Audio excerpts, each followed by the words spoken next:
Good morning, my sisters and brothers wrapped in this glorious sun-kissed skin. You all know when I show up with no makeup and hair all over my head, no product in it, my spirit is vexed. My spirit is vexed. But my spirit is vexed because I'm carrying that old black tax and it's weighing heavily on me as I know it is you. But I'm coming today to just talk about a few things because I know you're busy and you're trying to get your Saturday on, especially before the skies open up since they're saying it's going to rain. I'm coming to you today because I've been a little bit more vocal than I ever have before because I'm so irritated, annoyed, and frustrated with the things that are going on in the world.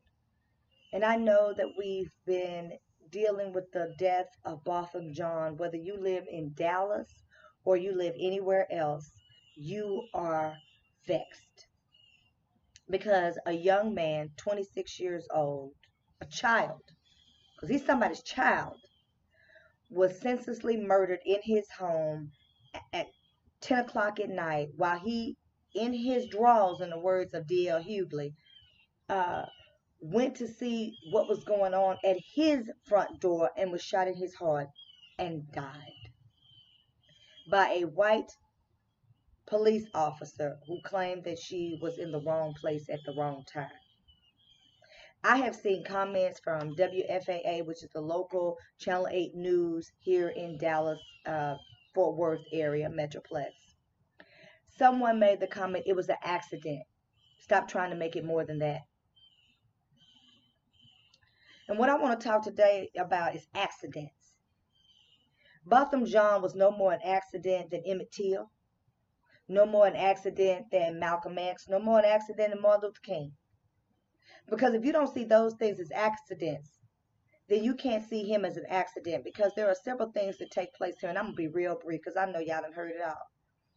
People have said very eloquently that she was able to return to the right police station, clock out of the right hourly timekeeping machine, get to the right place, yet go to the wrong floor and the wrong door and pull the right gun and shoot the wrong person. We'd heard it all, right? Now we hear at the funeral of this young man that they executed a search warrant to search his house and they found marijuana. He's supposed to be a bad guy. I'm going to say one thing about that and I'm going to move on.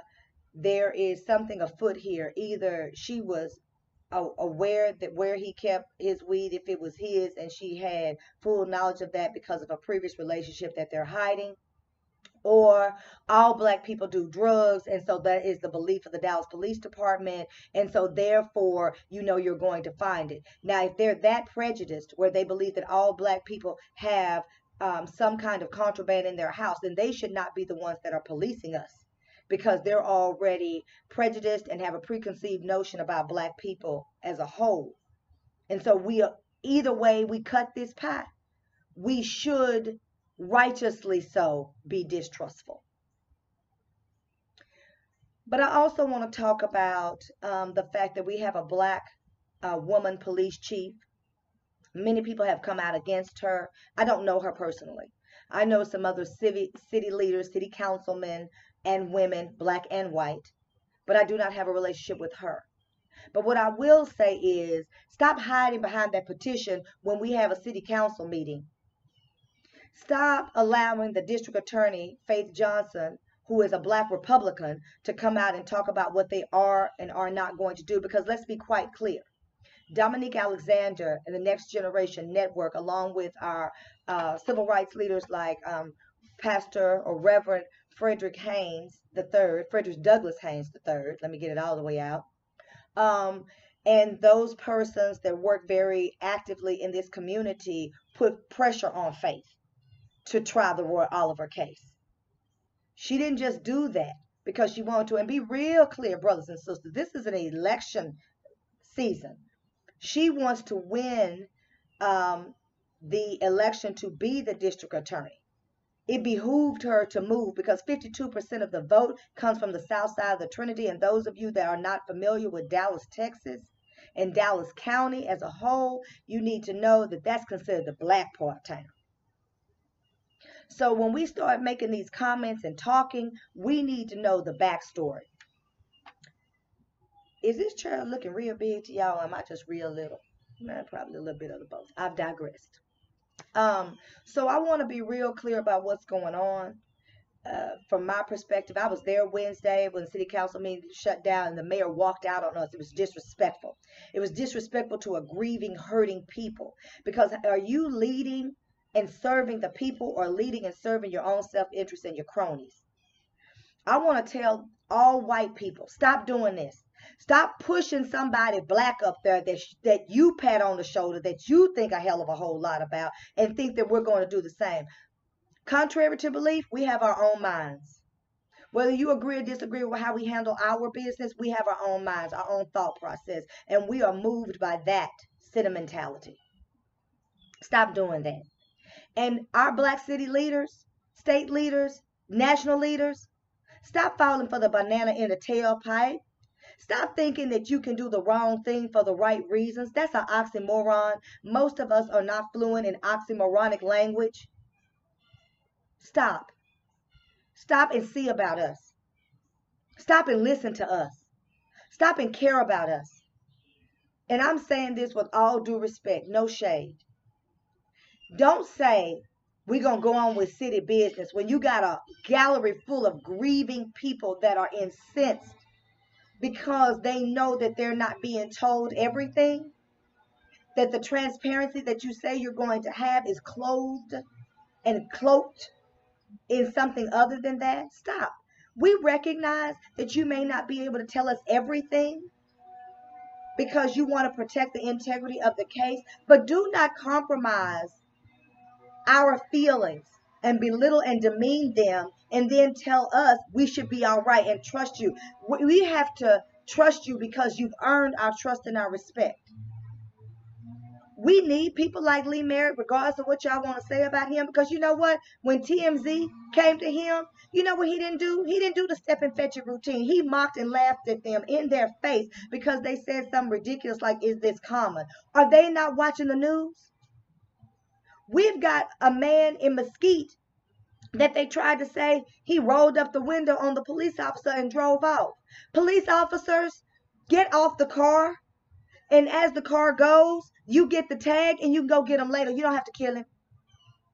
Was it Mosquito Garland that shot the man and then tried to do a body cavity search while he lay opened up from your gunfire?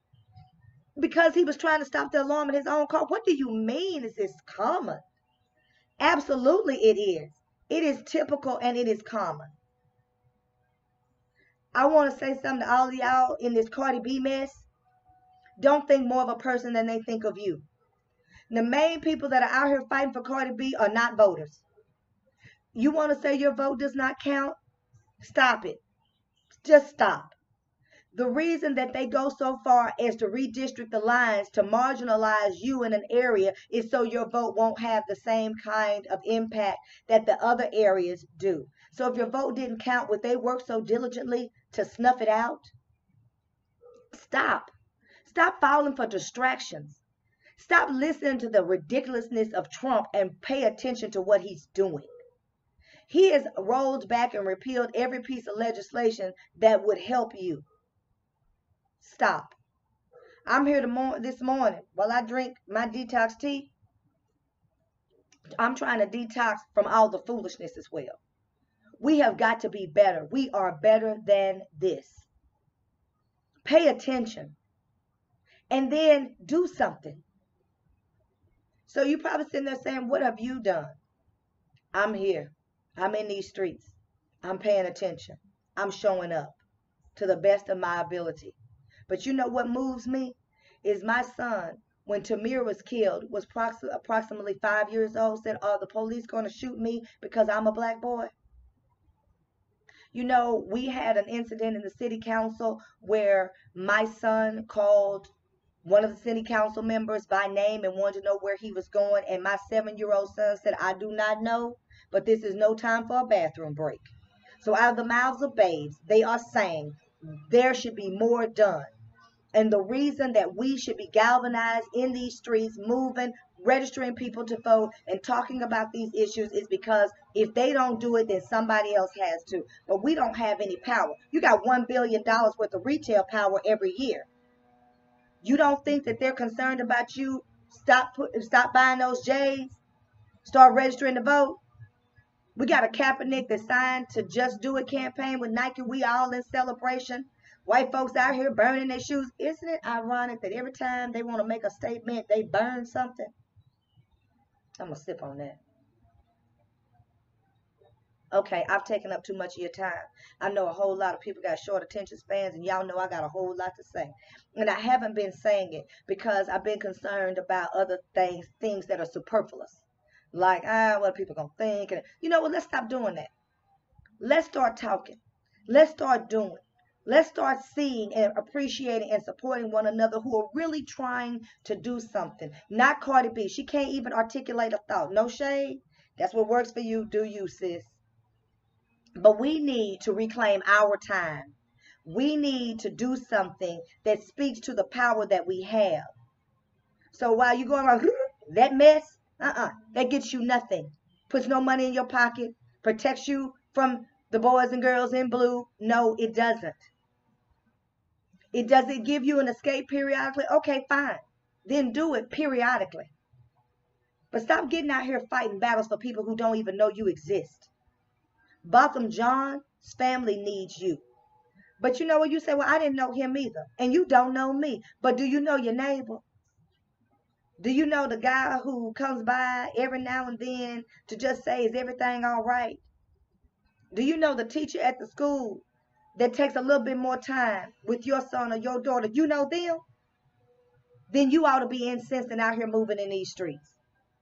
Registering people to vote. Get registered to vote. Let's show them something other than you can buy all the J's that come out the day before and wrap yourself around a building in support of Michael Jordan, who ain't never done nothing for our community.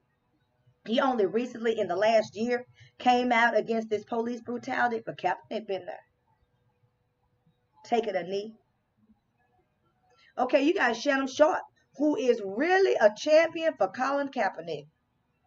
That's real interesting, but I know times are changing because I remember when the Super Bowl was in Houston many years ago, when Janet Jackson and the whole Nipplegate thing happened. Justin. I remember us speaking to him, and he wouldn't even turn his head and acknowledge us because he was with a white woman. See who they let say what? Stop. Think about it. You are not alone. We're here. Some of us are trying to do what we can, but you know what? We're concerned about how much we actually can do because we know we're alone. Y'all don't fight with us. Y'all don't fight for us. Y'all out there fighting for Cardi B, choosing sides between her and Nicki Minaj. Well, let me tell you what Nicki Minaj has done. She's put some kids through school. $25,000 supposed to go to the gentleman that was on the Cosby Show, and now they want to make an issue about that. Let's stop letting them actually make a mockery of the brothers and the sisters who are trying to do something. Okay, so this black tea sip is long. It's damn near 13 minutes. And I know y'all don't want to hear me rant. So I am officially taking my soapbox, pulling it out from under my feet, setting it to the side. I'm waiting to see what y'all say. Okay? Peace and love.